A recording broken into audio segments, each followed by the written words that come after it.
Hello YouTube ahli do'stlar. Bugun videomizda obloshkasidan ko'rib turganingizdek sizlar bilan olmos topishga harakat qilamiz. Ya'ni koordinatalar bo'yicha tezroq olmos topishga harakat qilamiz. Aytgancha sizlar bilan giramiz. Qanunda ketdi. No, mana bizda olmos 16-da koordinatada va 64-koordinatada turibdi. 16 koordinatada nima deyapti? Yozib qo'yilgan 10% uchrashi mumkin. 64-koordinatada 50-50 o'xshash chiqishi mumkin olmos deyapti. Men bunga ishonganman, o'zim ham tajribalar qilib ko'rganman. Qanunda ketdi tajribaga. Mana do'stlar, ko'rib turganingizdek biz pastlikka tushib boryapmiz. Ya'ni 35, 34, 33 shunaqa pastlikka tushib ketyapti. Qizil bilan ko'rsatilgan joy, ya'ni o'sha koordinat pastlikka tushishi, tepaga chiqsangiz tepaga oshib boraveradi. Hozir biz o'sha aytilgan manzilga tushamiz. Mana biz birinchi olmosimiz sinamoqdamiz. 64-koordinatalarga tushdik va olmosimiz topildi.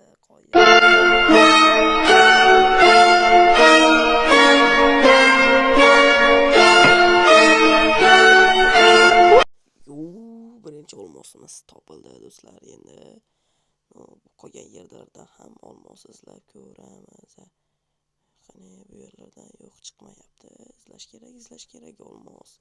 Mana shu yerdan chiqsa kerak, olmos izlash kerak. Xo'p. Agar olmos chiqsa, men o'zimda reaksiyamni ko'rsataman sizlarga. Olmos chiqishi kerak.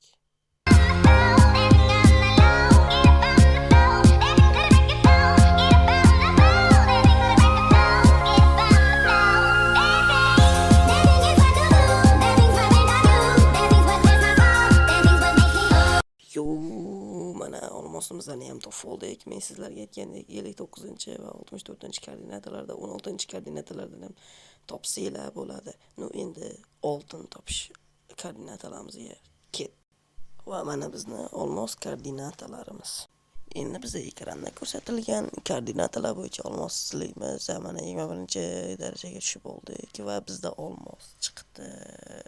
Oh my god! Wow! Shu bilan video tugadi. Obunachlar kanalga o'ting, obuna bo'ling, like bosinglar.